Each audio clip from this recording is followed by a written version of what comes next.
Okay, thank you very much. I'm very honored and happy that I'm here with you from Amsterdam. It's almost midnight. And Aisha is here, my colleague from Cairo, where it is even later, I think. We will give you a short presentation. In fact, I prepared a PowerPoint, but I will show the PowerPoint, but I will really not talk for very long. Let me see if I can share the screen. Where is my... Let me see. I have to open it. And then I have to go here. She's a co-host. Yes. Can you see it? Very clearly. Yes. Okay. So we are going to present the results of a study about Muwaladeen. So we have been talking, or you have been talking about the Muhammadeen in Yemen, and we will talk about a group that is also very much racialized and discriminated against. We did this research in order of Sana Center for Strategic Studies. Marta Colburn already spoke about the study she led about the Muhammadeen. There is also a study done about Baha'i. It's 4 studies on minorities in Yemen. And Aisha and me, we led a study on the Muwaladeen. And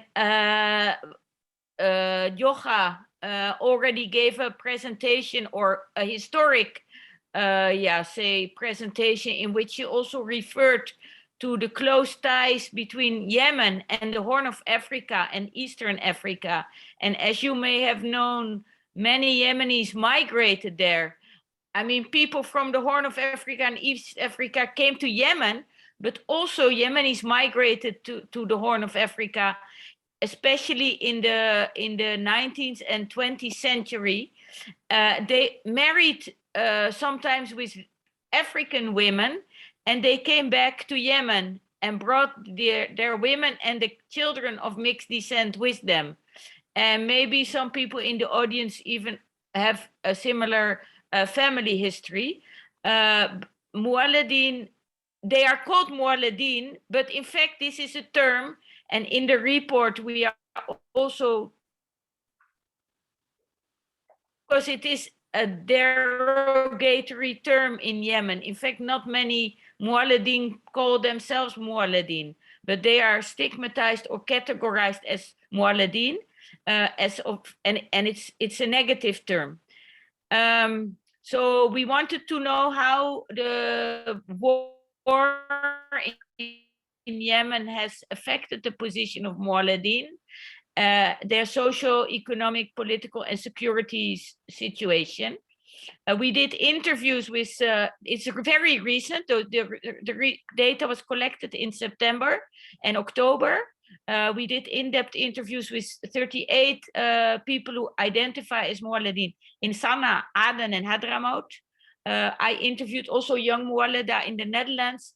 I did also a focus group in Jordan with Yemeni refugees, and I interviewed 4 key experts. And Aisha, who is here, was the field coordinator, and Aisha herself is also of mixed background. Do you want to say something, Aisha? No, Marina, go on, maybe later. In fact, the research team consists of 5 Yemeni data collectors, and some of them were of mixed descent. We have finished the draft report, but it's not yet published.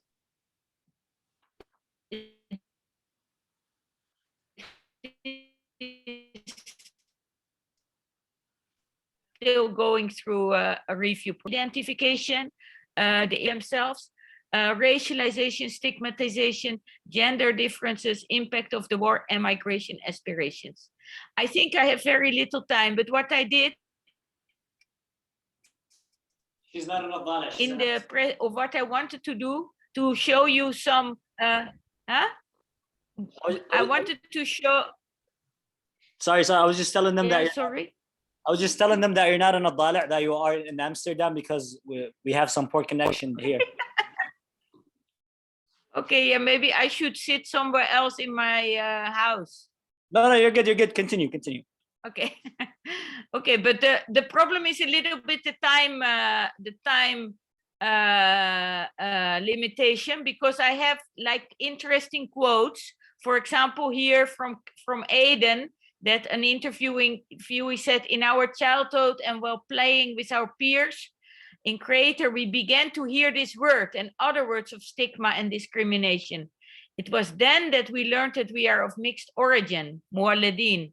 So this person didn't know. He only realized it because he was stigmatized and people shouted words to them, like Muwaladeen or Somali. Yeah, I'm really going a bit quick because we have limited time. Here is also very interesting about racialization. An interviewee said, the bullying I faced when I was young, why do they tell me khadem, etc. Only after high school, it didn't affect me anyway. So you see, there's also a connection between the discrimination of Muhammadin and the discrimination of people that are of mixed Yemeni African descent. They are also called Habashi, which is not, you can say it's Abyssinian or Ethiopian, but it's often a curse. It's not it's a derogatory term. What all the interviewees mentioned that they were stigmatized and racialized, but there was a big difference between those in Sana'a and those in Aden and Hadramaut. Those in Sana'a, in the tribal areas, they experience much more discrimination.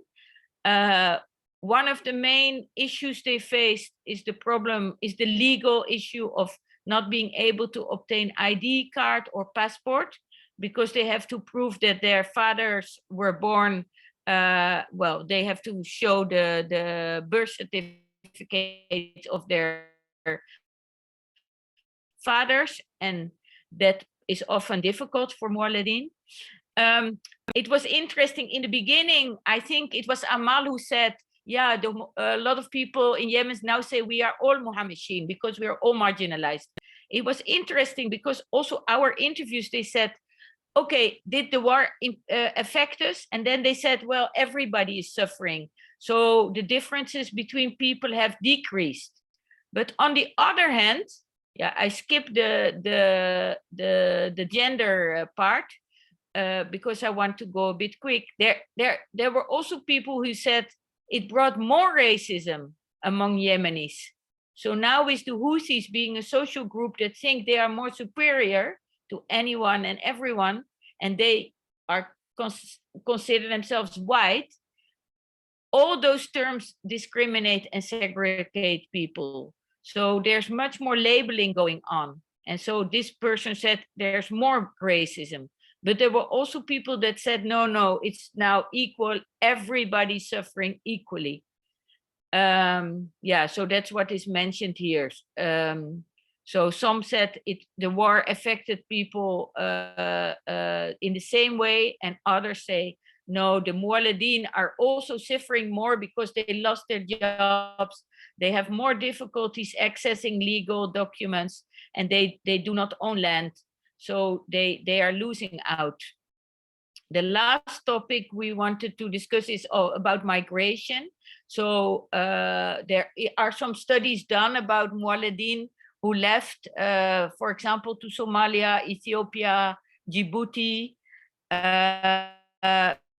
because they have these two, you could say they don't feel they belong in Yemen, and they can go to the land of their fathers or mothers, but even there they are experiencing racism and they feel they don't belong because they are not considered full Ethiopians or Somalis. And the refugees I interviewed in Jordan, they said, no, we went to Somalia, but we went back to Yemen and then we went to Jordan. But so, and then of course, this is a triple, like, racialization, or they don't belong. it's a continuous struggle to feel, yeah, that they belong somewhere.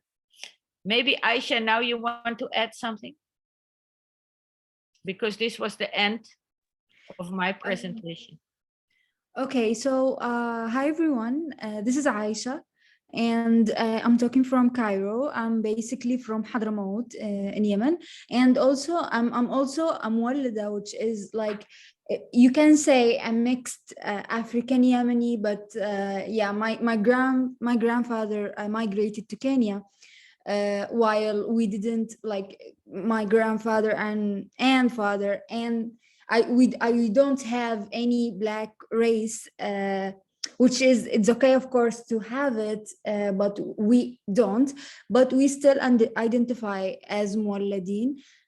Some others have, and they also and identify as Muwaladeen. I just want to say that this part of like forgotten Yemeni what forgotten Yemeni minority group is really like suffering. They are suffering because no one, first of all, because there are a lot of sufferings related to the war, their legal status and everything, and because there is no one knows about them. Maybe the term Muwaladeen is very recent. Sana'a Center just asked Marina and I to conduct this research, but before that there wasn't like researches. All was like articles or journals about the Muwaladeen in Yemen.